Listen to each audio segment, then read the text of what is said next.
गुड़गांव विधानसभा seat के ऊपर BJP की टिकट बड़े जोड़ तोड़ के साथ मुकेश पहलवान लेकर आए थे। मुकेश पहलवान को ये लगता था कि बीजेपी की टिकट लेते ही उनकी जीत साफ हो जाएगी, उनका रास्ता साफ हो जाएगा और उनको जीत दर्ज करने में कोई रुकावट नहीं आएगी। लेकिन पहलवान को ये नहीं पता था कि उनके सामने चुनौतियों का दंगल है, उनके सामने मुसीबतों का दंगल है, जिसे पार पाना उनके लिए आसान नहीं होगा। जी हाँ, बीजेपी के प्रत्याशी मुकेश पहलवान के लिए गुड़गांव का दंगल चुनौतीपूर्ण साबित हो रहा है, उनके लिए मुसीबतों भरा साबित हो रहा है और उनके रास्ते में तरह तरह की रुकावटें रोजाना आ रही हैं। मुकेश पहलवान के लिए सबसे बड़ी चुनौती इस बात की है कि वो जनता का जन समर्थन हासिल कैसे करें। वैसे तो मुकेश पहलवान पिछले 15 साल से सियासत में सक्रिय हैं, लेकिन बीजेपी की टिकट मिलने के बावजूद भी उनको जनता का वो बड़ा रिस्पॉन्स नहीं मिला है जिसकी वो उम्मीद कर रहे थे, जिसकी जीत के लिए सबसे ज़्यादा जरूरत होती है। मुकेश पहलवान दौड़ धूप तो बहुत कर रहे हैं, लेकिन गुड़गांव की जनता में उनका वो इम्पैक्ट नहीं गया है जो होना चाहिए था। गुड़गांव के चुनावी दंगल के अंदर मुकेश पहलवान तीसरे नंबर पर पिछड़ गए हैं। उनके आगे जहां निर्दलीय प्रत्याशी नवीन गोयल चल रहे हैं, वहीं पर कांग्रेस के प्रत्याशी मोहित ग्रोवर भी उनसे आगे चल रहे हैं। यही वजह है कि मुकेश पहलवान के लिए रास्ता नहीं मिल रहा है। मुकेश पहलवान को ये सूझ नहीं रहा है कि वो अपने चुनाव को कैसे उठाएं, चुनाव को कैसे प्रॉपर तरीके से चलाएं और अपने पक्ष में कैसे माहौल बनाएं।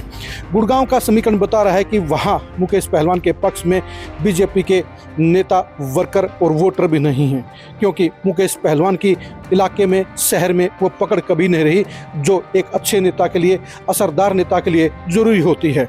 मुकेश पहलवान के दिल्ली में अच्छे रिलेशन जरूर थे और अच्छे रिलेशनों की जुगाड़बाजी के चलते ही वो टिकट लेने में सफल हो गए, लेकिन जीत हासिल करने के लिए जुगाड़बाजी नहीं चलती है। जीत हासिल करने के लिए बड़े नेताओं के साथ रिश्ते काम नहीं आते हैं, बल्कि जनता में बैठ होना, जनता के साथ जुड़ाव होना और शहर में बड़ा जन समर्थन मिलना सबसे जरूरी होता है। लेकिन मुकेश पहलवान के लिए दिक्कत इस बात की है कि उनको शहर से वो बड़ा रिस्पॉन्स नहीं मिल रहा है जो चुनाव जीतने के लिए बेहद ज़रूरी है। ये भी कह सकते हैं कि मुकेश पहलवान गुड़गांव के चक्रव्यूह में फंस गए हैं, क्योंकि उनके बाकी जो दोनों प्रतिद्वंदी हैं यानी मोहित ग्रोवर और नवीन गोयल, वो जहां लगातार उनकी घेराबंदी करने का काम कर रहे हैं, वहीं पर मुकेश पहलवान के लिए बाहर निकलने का रास्ता नहीं बन रहा है, अपने पक्ष में माहौल बनने की तस्वीर नहीं बन रही है और यही वजह है कि उनका चुनाव ठहर गया है, उनका चुनाव पिछड़ गया है। मुकेश पहलवान दौड़ धूप जमकर कर रहे हैं, लेकिन सबसे बड़ी दिक्कत यह है कि बीजेपी के 2/3 से ज़्यादा नेता और वर्कर उनके साथ में नहीं हैं। मुकेश पहलवान को अपनी पार्टी के ही कैडर का साथ नहीं मिल रहा है, क्योंकि बीजेपी का 2/3 कैडर नवीन गोयल के साथ में चला गया है। यही वजह है कि निर्दलीय प्रत्याशी के तौर पर भी नवीन गोयल का चुनाव प्रचार जहां बम्पर चल रहा है, जहां उन्हें बड़ा जनसमर्थन मिल रहा है, वहीं पर मुकेश पहलवान अपने गिने चुने साथियों के साथ ही अपने चुनाव प्रचार को आगे बढ़ाने की तमाम कोशिशें कर रहे हैं। मुकेश पहलवान को इस बात की भी है कि बीजेपी के लिए सबसे सेफ मानी जा रही इस सीट के ऊपर वो अपने लिए वो टीम तैयार नहीं कर सके हैं जो जीत दर्ज करने के लिए बेहद ज़रूरी होती है। मुकेश पहलवान को हाईकमान का आशीर्वाद जरूर है। राव इंद्रजीत भी उनके समर्थन में आए हैं, लेकिन राव इंद्रजीत ने भी मुकेश पहलवान के लिए वो जज्बात नहीं दिखाए। राव इंद्रजीत ने मुकेश पहलवान को जिताने के लिए वो अपील नहीं की जिसकी उम्मीद की जाती थी।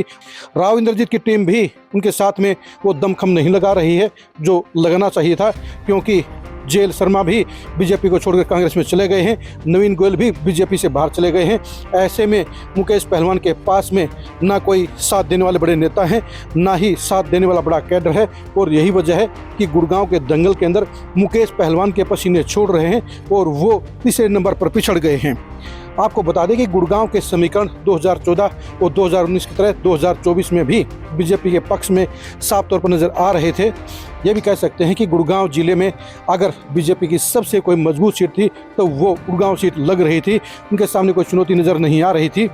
अगर नवीन गोयल को टिकट मिलती तो उन हालात में बीजेपी आसानी से तीसरी बार जीत की हैट्रिक लगा सकती थी, लेकिन बीजेपी के लिए ऐसा करना मुमकिन नहीं हुआ और बीजेपी ने ऊपरी जोड़ तोड़ के जरिए मुकेश पहलवान को टिकट देने का काम किया। यही वजह रही कि नवीन गोयल को बागी होकर निर्दलीय चुनाव लड़ना पड़ा, लेकिन बीजेपी के लिए ये टिकट देना बड़ी गलती साबित हुई है, क्योंकि बीजेपी के टिकट पर मुकेश पहलवान को ना जनता का बड़ा रिस्पॉन्स मिला है, ना ही उनका चुनाव प्रचार जीत के मुहाने पर पहुंचा है और वो तीसरे नंबर पर पिछड़ गए हैं, जिसके चलते बीजेपी के लिए ये सीट पक्के तौर पर हाथ से निकल गई है।